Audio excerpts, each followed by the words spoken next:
The metallic tang on my tongue isn't from the cheap champagne they'll serve later.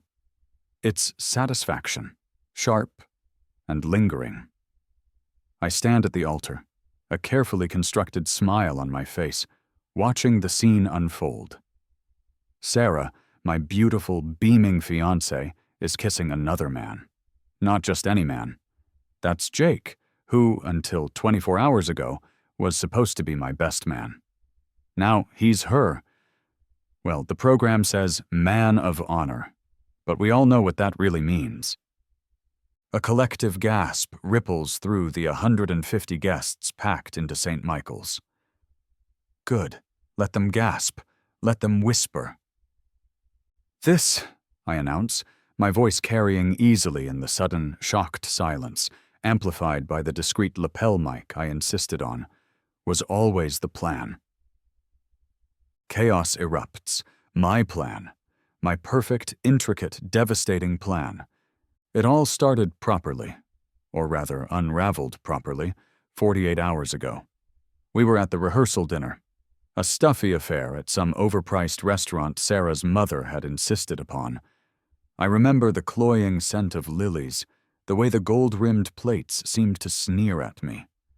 I was picking at my sea bass, trying to ignore the knot in my stomach that had been tightening for weeks when I saw it. Jake, my best friend since college, the guy who was supposed to stand by my side, was leaning into Emma, Sarah's maid of honor. His hand was on the small of her back, a little too low, a little too familiar. Emma, with her perpetually innocent blue eyes and a smile that could charm a snake, was giggling, her head tilted just so. It wasn't friendly banter. It was the kind of charged, predatory circling I'd seen 1,000 times in bars, but never expected to witness between my best man and my fiancé's chief attendant, not 2 days before my wedding. My fork clattered against the plate, a small, sharp sound that only I seemed to notice. My hands, hidden beneath the tablecloth, began to tremble. I watched them, a cold dread seeping into me. He said something, his voice a low murmur I couldn't catch over the general din of forced merriment.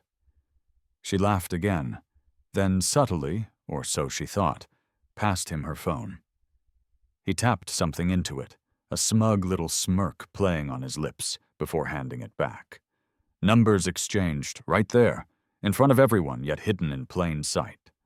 Later that night, back in the soullessly luxurious hotel suite Sarah and I were sharing, separately, of course, as per her tradition. I tried to talk to her. "Sarah," I began, keeping my voice even, "did you notice Jake and Emma tonight?" She was scrolling through Instagram, a face mask cracking around her lips. What about them? They seemed fine." "Fine, Sarah. He was all over her. They exchanged numbers. It looked intense." She finally looked up. Her eyes narrowed. "Marcus, don't start. You're being paranoid. They're just being friendly. It's a wedding. People get a bit flirty. God, you can be so controlling sometimes." Controlling. That was her favorite accusation whenever I questioned anything. Paranoid. My gut screamed otherwise. "I'm not trying to be controlling, Sarah. It just felt off. Disrespectful, even." She sighed dramatically, peeling off the mask. "Look, I've got enough to stress about without you inventing drama. Jake's your best friend, Emma's mine. Drop it." But I couldn't drop it.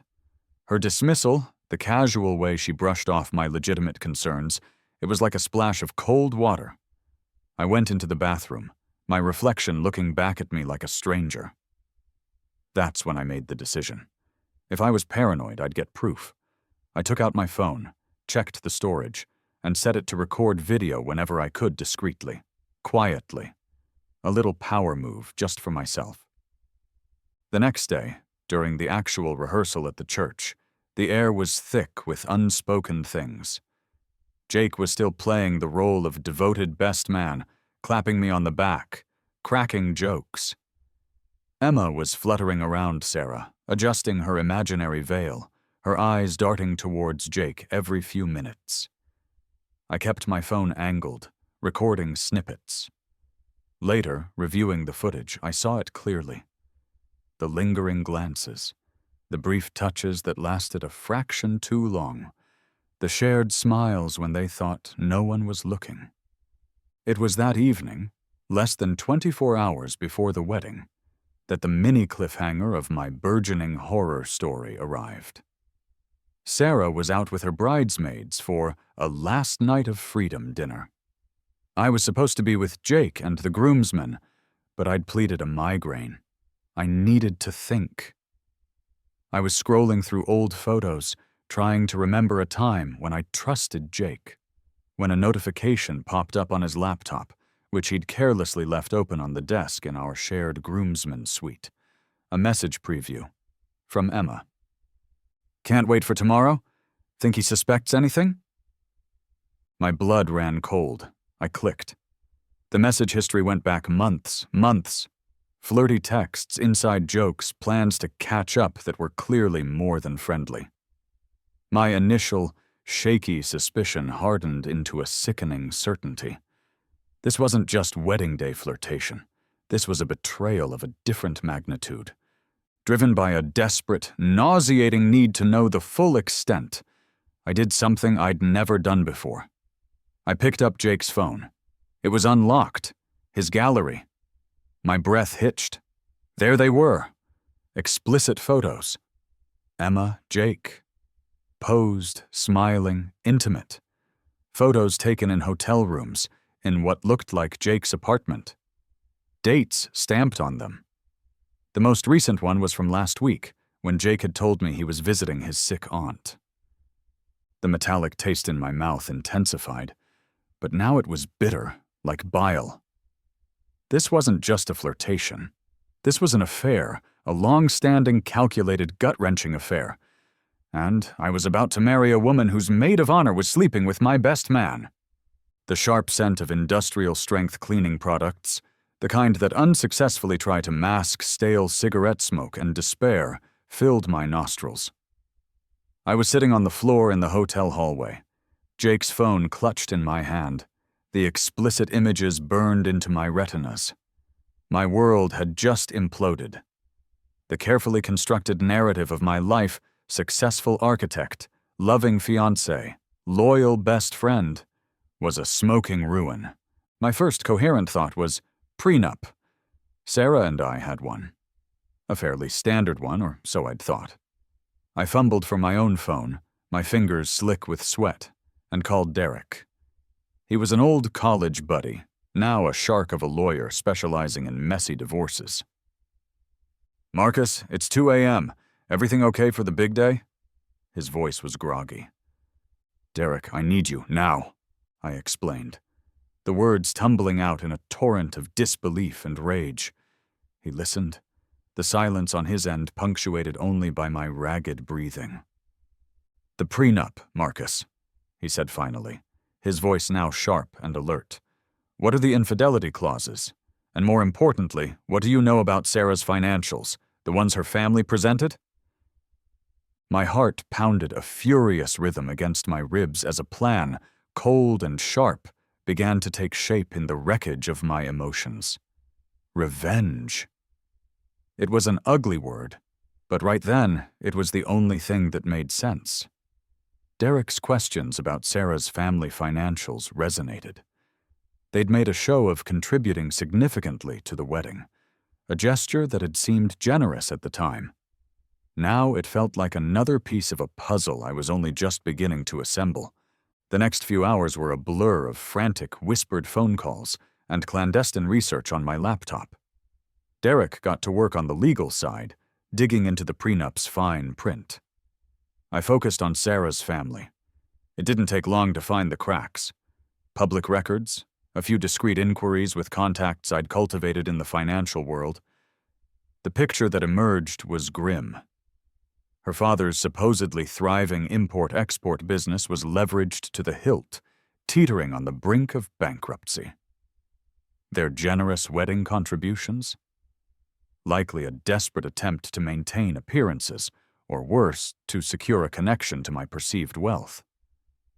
A bitter laugh escaped me. They thought they were playing me. My revenge needed a soundtrack. I remembered a conversation months ago. Jake and Emma humming a particular indie song, claiming it was their jam after discovering it at some obscure concert. With a few clicks, I accessed the wedding DJ's online portal and made a small, significant change to the reception playlist. Their song was now prominently featured. A quiet power move, a little knife twist just for them. The plan was solidifying, but I needed to lay the groundwork to make the unthinkable seem plausible. At breakfast with the wedding party, a strained, awkward affair, I casually mentioned an article I'd read about trendy weddings. Apparently, I said, buttering a croissant with a steady hand I didn't feel, some couples are doing these wild role reversals for the wedding party. Like the bride has a best woman and the groom has a man of honor. All very progressive, shaking up traditions. I saw Jake and Emma exchange a quick, almost imperceptible glance. Sarah's mother, bless her oblivious snobbery, sniffed. Sounds utterly ridiculous. Traditions are traditions for a reason, Marcus. Just something I read, Margaret, I said lightly. Seeds planted. Later that day, during a chaotic final walkthrough of the reception venue, Margaret, Sarah's mother, cornered me. She was flustered, her perfectly coiffed hair slightly askew. Marcus, dear, she began, her voice a little too bright. About Jake and Emma. Sarah told me you were a bit concerned. I just wanted to reassure you they're just high-spirited. Young people, you know. She patted my arm. Nothing to worry your handsome head about. My internal alarm bells shrieked. Sarah had told her? And this was her reassurance? It was a confirmation cloaked in condescension. She knew. Or at least she suspected enough to try and smooth things over. The mini cliffhanger of her complicity. It added another layer to their deceit. The rehearsal dinner that evening. The same restaurant. The same cloying lilies. This time, though, I wasn't the one picking at my food. I was watching, observing, a predator waiting for the right moment. The champagne glasses clinked, a hollow, cheerful sound that grated on my nerves.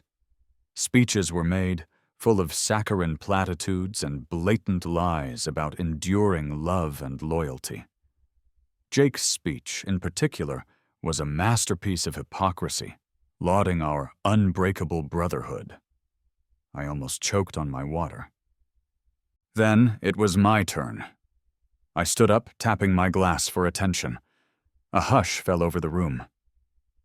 Thank you all for being here, I began, my voice smooth, betraying none of the turmoil within. Sarah, my beautiful bride-to-be. I smiled at her. A smile that didn't reach my eyes. And to our wonderful wedding party. Jake, Emma, you've both been such incredible support.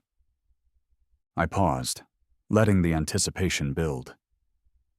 In fact, your connection has been so inspiring to witness. I looked directly at them, a flicker of unease in their eyes. So, I've decided to make a little change to the lineup for tomorrow. A surprise, really? To honor that special bond. The air crackled. Emma, I said, my gaze locking with hers. I'd be honored if you would be my best man. A stunned silence. Emma's face went pale. And Jake, I turned to him, his smugness evaporating. Sarah would be thrilled to have you as her maid of honor. Sarah gasped, her hand flying to her mouth. Her eyes, wide with panic, darted from me to Jake, then to Emma. She opened her mouth to object, then closed it again. What could she say? How could she possibly protest without revealing the sordid truth that bound them all together? The section cliffhanger was perfect. She was trapped. They were all trapped. And the real performance was about to begin. The wedding morning, I sat by the window of my suite, sipping black coffee, enjoying the sunrise. It was going to be a beautiful day for a reckoning. My phone, which had been strategically placed in the bridal suite the night before. A little gift of a portable charger I knew Sarah would use, had already relayed the sounds of chaos. Raised voices, panicked whispers, the distinct thud of something being thrown. Music to my ears. Just as I was finishing my second cup, there was a furious pounding on my door. I opened it to find Emma, her face flushed, eyes wild with a panic that was immensely satisfying to behold. She wasn't in her periwinkle bridesmaid dress. She was in a silk robe, her hair a mess. "Marcus, what the hell do you think you're doing?" she hissed, storming into the room. "Good morning, Emma. Or should I say best man Emma?" I replied, taking another calm sip of coffee. "This isn't funny. You have to call it off. This role switch, it's insane." "Is it? I thought it was rather fitting. A tribute to your close relationship with Jake." Her composure, already frayed, snapped. "Close relationship? What are you implying?" "Oh, I don't think I need to imply anything, Emma. Your text messages to Jake are quite explicit, as are the photos." The color drained from her face. Her desperate gaze darted around the room, as if seeking an escape route. Then her expression shifted, becoming calculating, almost predatory. She moved closer, her voice dropping to a husky whisper. "Marcus, look. Maybe we all got a little carried away. Wedding nerves, you know? But this can be fixed. We can fix this." She placed a hand on my arm, her fingers surprisingly strong. The texture of her silk robe against my skin felt wrong, invasive. Her eyes, usually so wide and innocent, now held a desperate gleam. What if I made it worth your while to forget all this? To just let things go back to how they were supposed to be? Her hand slid higher up my arm. The implication was clear. Bribery with a side of seduction. Pathetic. And all dutifully recorded by the small, discreet camera on my laptop, which I'd positioned perfectly. "Emma," I said, my voice dangerously soft. "Are you trying to bribe me? Or perhaps seduce me just hours before my wedding to your best friend?" She flinched as if struck. Before she could answer, the door burst open again. This time it was Jake, his face a mask of fury. He was, to my immense satisfaction, holding a frilly periwinkle dress, clearly the maid of honor attire, as if it were a venomous snake. "Marcus, what is the meaning of this? Makeup? A dress? Are you out of your mind?" "Not at all, Jake. Or should I say maid of honor, Jake. Just ensuring you're appropriately attired for your important role." I gestured to Emma. "Your fellow attendant here was just explaining how this is all a misunderstanding." Jake's eyes narrowed, darting between me and a now crumpled Emma. "What have you told him?" he snarled at her. "It doesn't matter what she's told me, Jake," I said, my voice hardening. I know about the affair.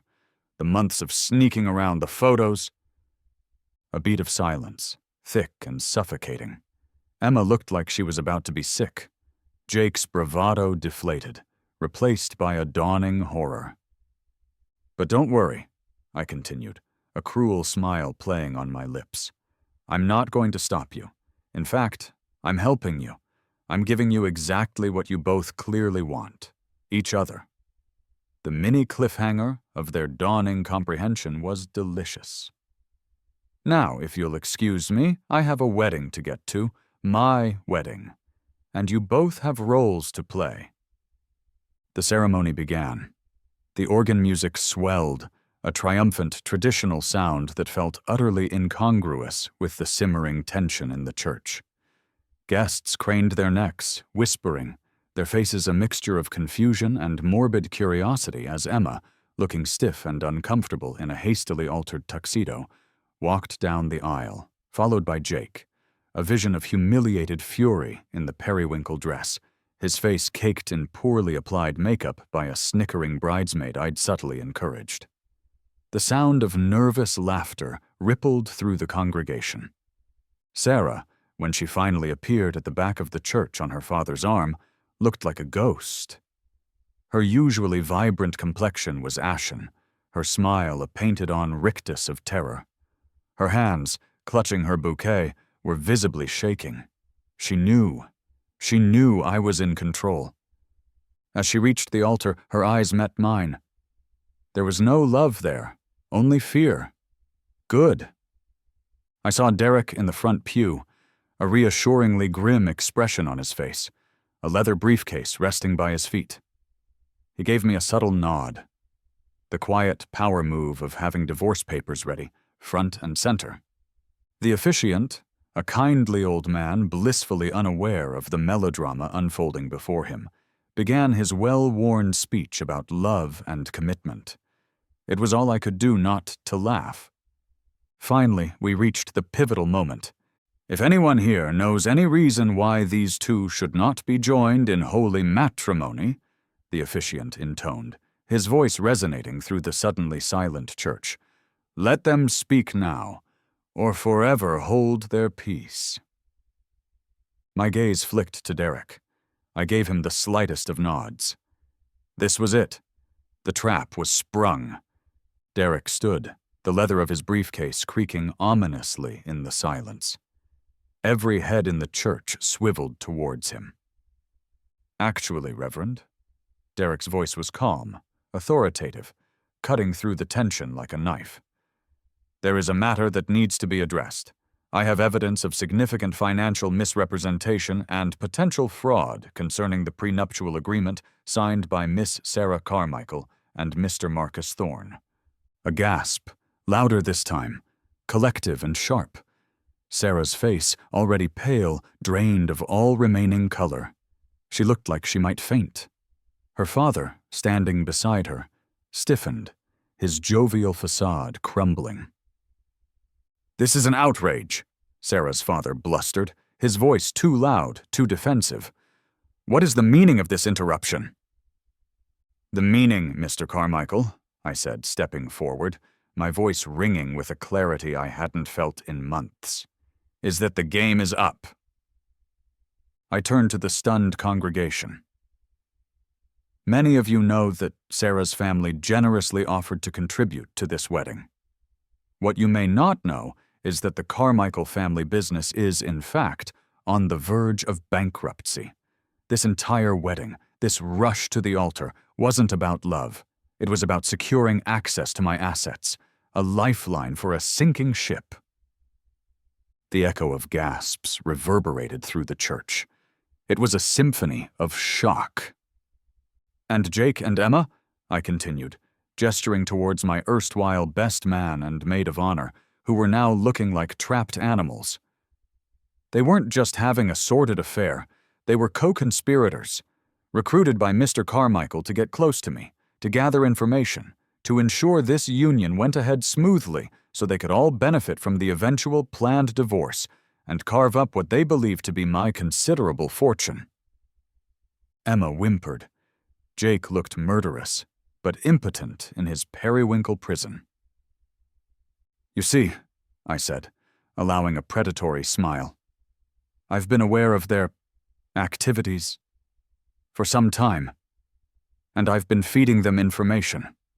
Carefully curated information about my finances, specifically about a certain secret offshore account bursting with millions."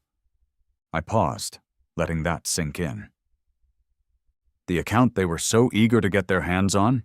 The one they've been whispering about, planning how to divide? It's real. I set it up myself a few weeks ago.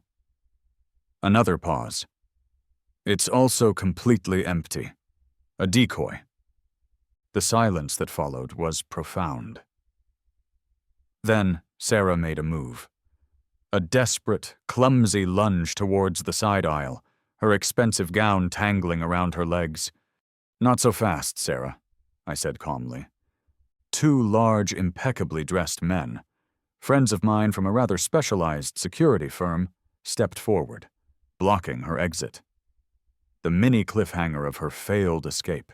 The sharp crack of Sarah's heels on the marble floor echoed as she stumbled, her dreams of escape and my money shattering around her. Jake, finally snapping, let out a roar and lunged at me. It was a pathetic attempt. He tripped over the voluminous train of his maid of honor dress, sprawling gracelessly at my feet. The congregation, now fully gripped by the unfolding drama, gasped anew. And as for my real net worth, I continued, stepping disdainfully over Jake's prone form, the wealth you were all so keen to acquire? It's safely tucked away in a network of overseas accounts you never even knew existed, accounts that are remarkably well protected. At this, Emma finally broke. Sobs racked her body. "It wasn't my idea!" she shrieked, tears streaming down her face, ruining her meticulously applied makeup. "It was him! Mr. Carmichael, he made us do it! He promised us a cut! I can tell you everything!" She was desperate to save herself, willing to throw anyone and everyone under the bus. Her confession, loud and clear, for everyone to hear. I looked at the crumbling facade of the Carmichael family, at the humiliated forms of Jake and Emma, at the shocked faces of our guests. The truth was a harsh, unforgiving light. "Oh, there's still one more surprise," I said, my voice soft, but carrying a deadly weight. "Something none of you accounted for." The air in the church grew colder, heavier. They thought it was over. They had no idea. The click of handcuffs. It's a small sound, but in the cavernous, stunned silence of St. Michael's, it echoed like a gunshot. 2 men and a woman, dressed in sober business suits that screamed, "Federal Agent," were suddenly flanking the altar. They hadn't been there moments before. How had they— "Marcus Thorne," the woman said, her voice calm but carrying an undeniable authority, "has been cooperating with the FBI's white-collar crime division for the past 6 months." A new wave of gasps, more subdued this time, tinged with disbelief and a dawning understanding of just how deep this rabbit hole went. "The Carmichael import-export business," she continued, her gaze sweeping over Sarah's now ashen-faced parents, "is under investigation for multiple counts of wire fraud, tax evasion, and money laundering." Sarah's mother let out a small, strangled cry and swayed, her husband barely catching her before she collapsed onto the plush velvet of the front pew. The scope of the investigation, laid bare in the house of God. It was beautifully ironic. "Jake Costello and Emma Davies, Agent Rodriguez." I'd learned her name during our many clandestine meetings, went on, her eyes fixing on the disgraced pair. "Were not just adulterers. They were actively recruited by Mr. Alistair Carmichael. Their mission? To seduce, spy, and gather financial intelligence on Mr. Thorne, who they believed to be a wealthy but naive investor ripe for the picking. The quiet power move wasn't just my fake bank account. It was the steady stream of carefully selected, misleading information I'd been feeding to the FBI, painting a target on the Carmichaels they couldn't ignore, all while appearing to be the gullible fiancé. This wedding, this whole charade, wasn't just my personal revenge. It was a meticulously planned sting operation designed to bring every player in their corrupt little enterprise together in one convenient, easily contained location. "We have recordings," Agent Rodriguez stated, her voice devoid of emotion. The mini cliffhanger landed with the force of a physical blow. "Of conversations, meetings, text messages, everything." The metallic smell of fear sweat, sharp and acrid, began to permeate the sanctified air of the church. It was coming from Jake, from Emma, from Mr. Carmichael. Jake, true to his cowardly nature, cracked first. "I'll cooperate," he blurted out, stumbling to his feet, the periwinkle dress twisted awkwardly around his legs. "I'll tell you everything. It was Carmichael's idea, all of it. I needed the money." His confession, a desperate bid to reduce his inevitable sentence. Emma, seeing Jake's betrayal, tried another angle. "They forced me!" she cried, her voice shrill. "I was coerced! I was scared of them!" "Your recorded confession to Mr. Thorne this morning, Miss Davies," Agent Rodriguez said dryly, "in which you attempted to bribe and seduce him into silence, suggests otherwise." Checkmate? Then, the pièce de résistance. The moment I'd been waiting for. The culmination of months of living a lie. "You see," I said, addressing the bewildered congregation, my voice resonating with a newfound strength. "My wealthy investor persona, the slightly clueless, easily manipulated fiancé, that was the cover. My real job." I reached into my jacket, my fingers closing around the cool, reassuring metal. I pulled it out, flipping it open to display the gleaming gold shield. The weight of my real FBI badge felt substantial, grounding. "Special Agent Marcus Thorne, Financial Crimes. This entire engagement, this wedding, has been an undercover operation from the start." A stunned, absolute silence. Even the agents looked momentarily surprised. I hadn't told them I was going to do that. Sarah stared at me, her face a mask of disbelief, hatred, and a dawning, horrifying comprehension. She opened her mouth, perhaps for one last desperate play, one final, futile attempt at manipulation. Sarah's voice, when it came, was a tremulous whisper, yet it carried in the supercharged silence of the church. "Marcus, I loved you." Her eyes, those deceptive pools of sapphire, welled with tears. Crocodile tears, I knew, but they were convincing. "My family, they're complicated. They pressured me, I was trapped, but my feelings for you, they were real." A commendable performance. Almost believable, if I hadn't known the truth. My jaw tightened. For a split second, an old, familiar ache echoed in my chest, a phantom limb of what I'd thought we had. I ruthlessly suppressed it. "Were they, Sarah?" I asked, my voice soft, dangerous. I pulled out my phone, the one that had captured so much of their deceit, a few taps. Then, Sarah's voice, bright and brittle, filled the church. It was a recording from her bachelorette party, a snippet captured by a bugged party favor I'd gifted one of her more talkative, less loyal bridesmaids. "Oh, Marcus? He's sweet, I guess. A bit boring, if I'm honest. But loaded. And so wonderfully naive. The Mark. That's what Daddy calls him. Honestly, once we're married and the finances are merged, it'll be smooth sailing. Jake thinks so too. And Emma's been invaluable in keeping him distracted." Her laughter, light and cruel, echoed off the stained glass windows. The silence that followed was absolute, heavier than any before. Her lies, her carefully constructed victim narrative, crumbled to dust, exposed by her own words. The sensory anchor of that crushing silence was my vindication. "I documented everything, Sarah," I said, my voice flat. "Your real feelings, your family's plans, Jake and Emma's willing participation." This was my quiet power move, the culmination of months of meticulous evidence gathering. The prenup we all made such a fuss about, it was a fabrication, deliberately flawed. We were never legally engaged in a way that would have protected your interests in my real assets, because the entire engagement was predicated on fraud. This wedding was never meant to be real.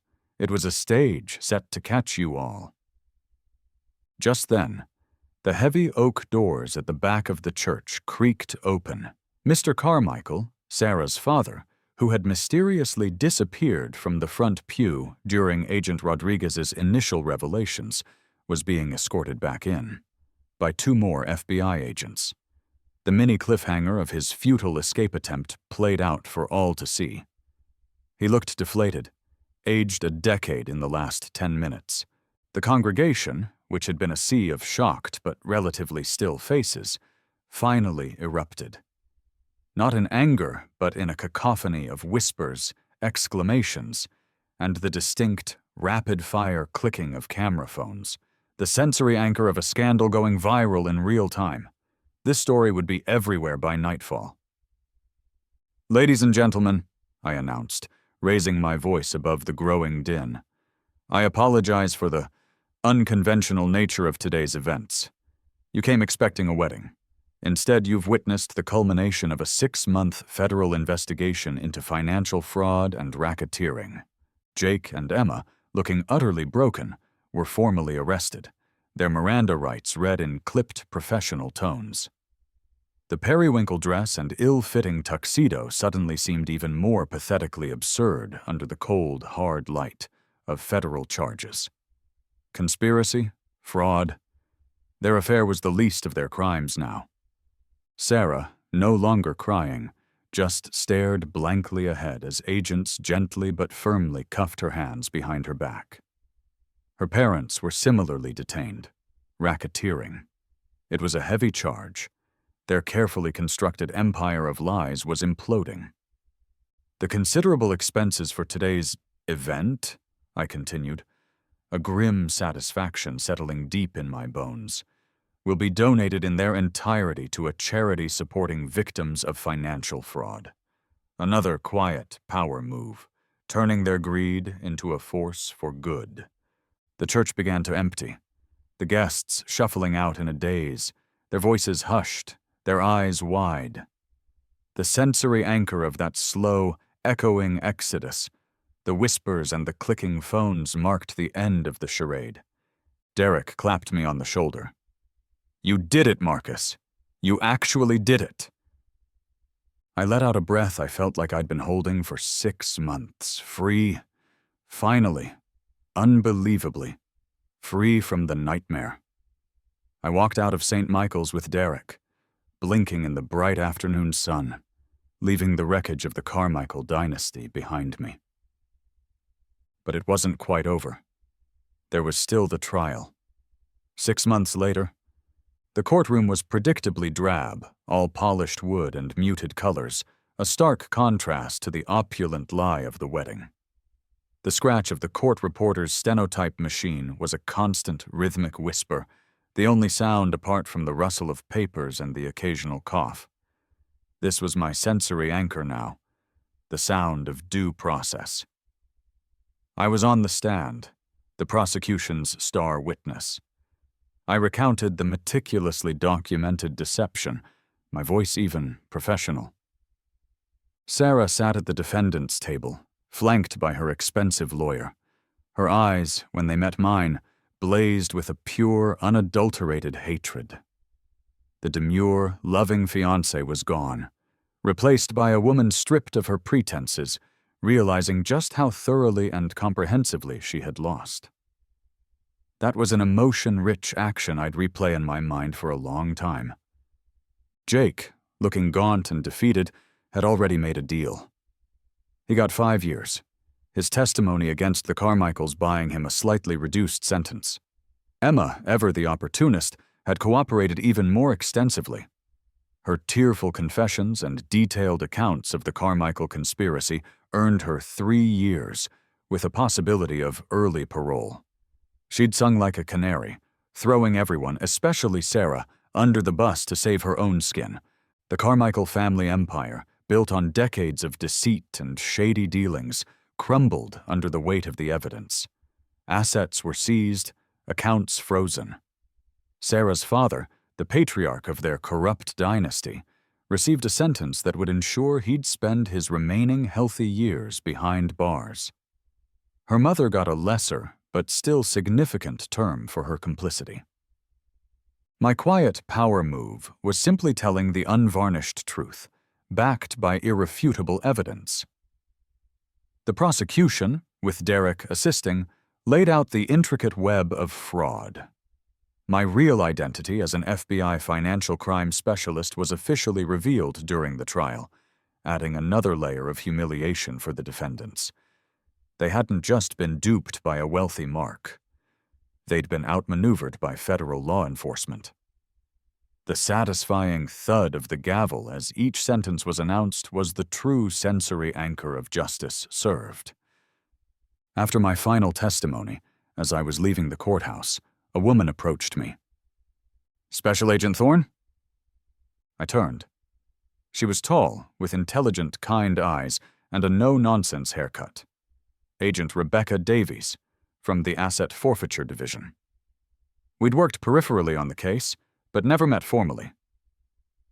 "Rebecca," I said, managing a small smile. "Good to finally put a face to the name." "You too. That was quite a performance in there, and before the wedding." A hint of amusement touched her lips. "Just doing my job," I said, though we both knew it had been more than that. "Coffee?" she asked. "To celebrate a win?" My heart, a muscle I'd thought bruised beyond feeling, gave a surprising little lift, an emotion-rich action that caught me off guard. I'd like that. 1 year later. The salty tang of the ocean air, the gentle sound of waves whispering against the shore, these were the sensory anchors of this day.